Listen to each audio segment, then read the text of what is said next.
ವಿಷ್ಣು ಪುರಾಣದ ಚಿಂತನೆಯನ್ನು ಯಥಾಶಕ್ತಿಯಾಗಿ ಮುಂದುವರಿಸಲಿಕ್ಕೆ ಪ್ರಯತ್ನಿಸ್ತೇನೆ.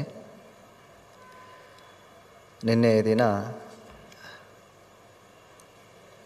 ಆ ಜಡಭರತನ ಚರಿತ್ರೆಯನ್ನು ವಿಸ್ತಾರವಾಗಿ ಅವನು ನೀಡಿದ ಉಪದೇಶವನ್ನು ಯಥಾಶಕ್ತಿಯಾಗಿ ನಾವು ನೋಡಿದ್ದೇವೆ. ನಂತರದಲ್ಲಿ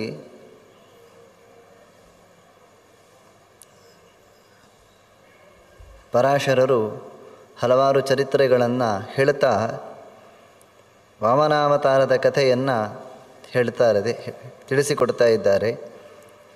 ಅಲ್ಲಿ ಬರುವ ಒಂದು ಮಾತು ಈ ರೀತಿಯಾಗಿ ಇದೆ: ಅವನನ್ನು ಭಗವಂತನನ್ನು ವಿಷ್ಣು ಅಂತ ಕರೆಯುವುದು ಯಾಕೆ ಅಂತ. ಆ ತ್ರಿವಿಕ್ರಮ ರೂಪಿಯಾದಂಥ ಭಗವಂತನನ್ನು ನೋಡಿ ಋಷಿಗಳು ಈ ರೀತಿಯಾಗಿ ನಾಮಕರಣ ಮಾಡಿದ್ರು ಅಂತ ಪುರಾಣ ಹೇಳ್ತಾ ಇದೆ.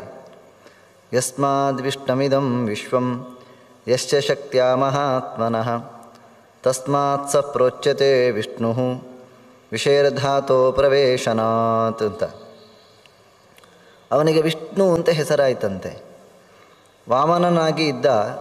ವಾಮನನಾಗಿ ಇರುವಾಗಲೂ ಅವನು ವಿಷ್ಣುವೇ. ವಾಮನನಾಗಿ ಅಭಿವ್ಯಕ್ತಿಯನ್ನು ತೋರಿಸಲಿಲ್ಲ. ತ್ರಿವಿಕ್ರಮನಾಗಿ ತನ್ನ ಅಭಿವ್ಯಕ್ತಿಯನ್ನು ತೋರಿಸಿದ. ಯಸ್ಮಾದ್ ವಿಷ್ಣುಮಿದಂ ವಿಶ್ವಂ, ಇಡೀ ವಿಶ್ವದಲ್ಲಿ ಅವನು ಒಳಗಿನಿಂದ ಅಂತರ್ಯಾಮಿಯಾಗಿ ಇದ್ದಾನೆ. ಅವನ ಶಕ್ತಿ ಎನ್ನುವಂಥದ್ದು ಇಡೀ ಜಗತ್ತಿನಲ್ಲಿ ತುಂಬಿದೆ.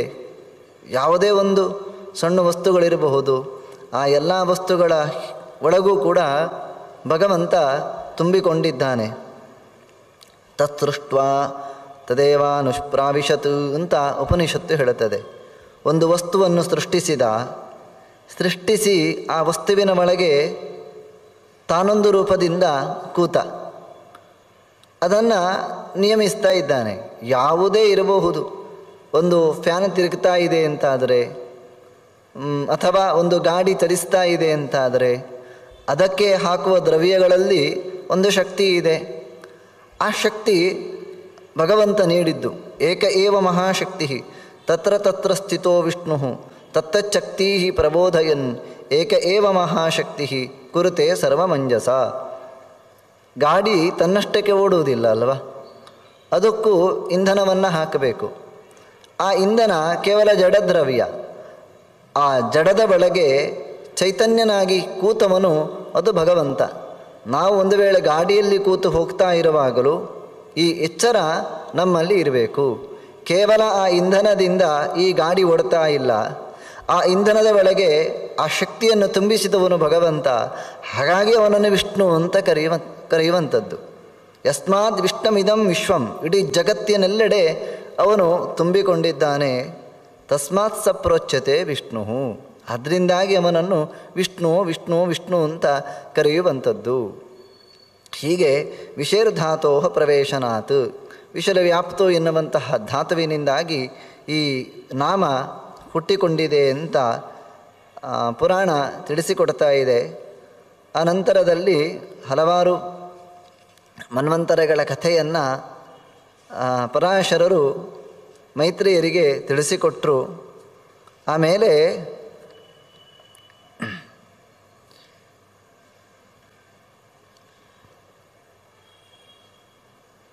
ನಾವಿರುವಂತಹ ಮನ್ವಂತರದ ಕಥೆಯನ್ನು ಹೇಳ್ತಾರೆ.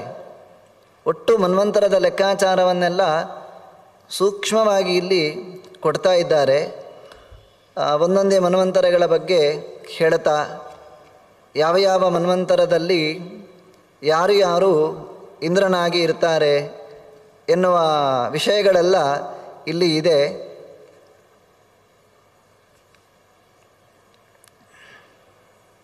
ಈಗ ನಾವಿರುವಂತಹ ಮನ್ವಂತರ ಅದು ವೈವಸ್ವತ ಮನ್ವಂತರ. ಈ ಒಂದು ಮನ್ವಂತರ ಅಂತಂದರೆ 4 ಯುಗಗಳು 71 ಬಾರಿ ತಿರುಗಬೇಕು. ಕಲಿಯುಗ ಸುಮಾರಾಗಿ 4 ಲಕ್ಷ ಅಂತಾದರೆ ಚಿಲ್ಲರಿಗಳಿವೆ. ಅದೇ ರೀತಿಯಾಗಿ 8 ಲಕ್ಷ ದ್ವಾಪರ.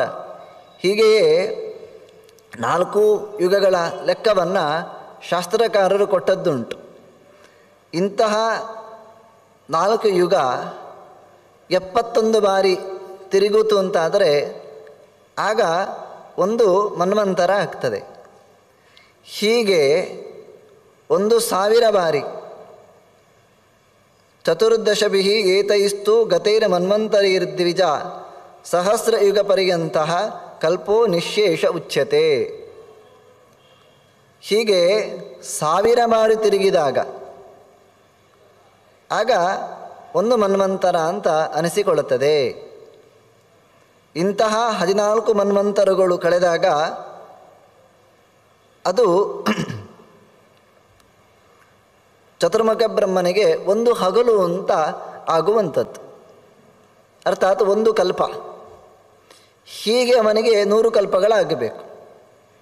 ಆಗ ಅವನ ಆಯಸ್ಸು ಎನ್ನುವಂಥದ್ದು ಮುಗಿದು ಅವನು ಕೂಡ ದೊಡ್ಡ ಪ್ರಳಯದಲ್ಲಿ ಮೋಕ್ಷವನ್ನು ಪಡಿತಾನೆ ಅಂತ ಹೇಳ್ತಾ ಇದ್ದಾರೆ. ಇಂತಹ 14 ಮನ್ವಂತರಗಳ ಚಿತ್ರಣವನ್ನು ಹೇಳ್ತಾ ಒಂದೊಂದು ಮನ್ವಂತರದಲ್ಲಿಯೂ ಕೂಡ ಯಾರು ಯಾರು ಇಂದ್ರರಾಗಿ ಇರ್ತಾರೆ ಅಂತ. ಇವತ್ತು ನಾವು ಇರುವಂಥದ್ದು ವೈವಸ್ವತ ಮನ್ವಂತರದಲ್ಲಿ. ಇಲ್ಲಿ ಈಗ ವೈವಸ್ವತ ಮನ್ವಂತರದಲ್ಲಿ ಪುರಂದರ ನಾಮಕ ಇಂದ್ರ ಮೇಲೆ ಇದ್ದಾನೆ. ಯಾವನು ಮೊನ್ನೆ ಅರ್ಜುನನಾಗಿ ಬಂದನೋ ಅದೇ ಪುರಂದರ ನಾಮಕ ಇಂದ್ರನೇ ಅರ್ಜುನನಾಗಿ ಬಂದಿರುವಂಥದ್ದು. ಹೀಗೆ ಹೇಳಿ ಪ್ರತಿಯೊಂದು ಯುಗಗಳಲ್ಲಿಯೂ ಕೂಡ ಭಗವಂತ ಅವತಾರ ಮಾಡ್ತಾನೆ ಅಂತ.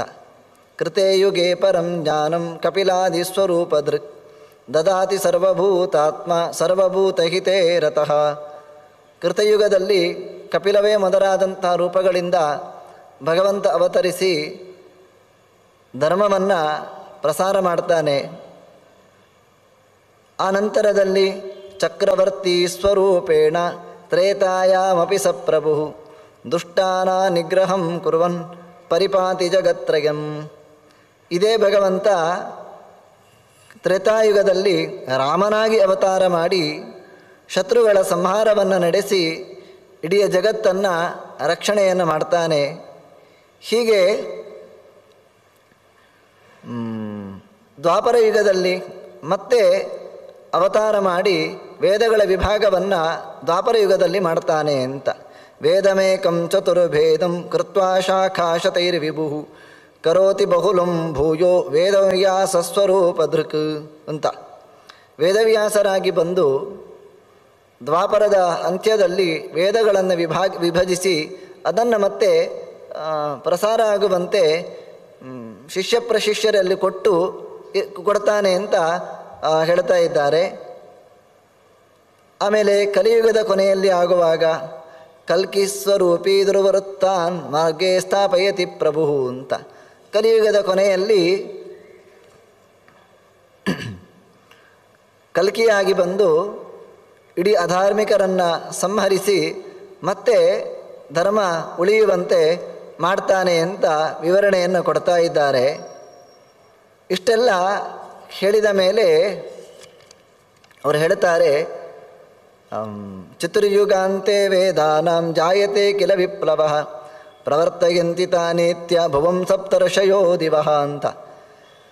ಚತುರ್ಯುಗಾಂತೆ 4 ಯುಗಗಳ ಕೊನೆಯಲ್ಲಿ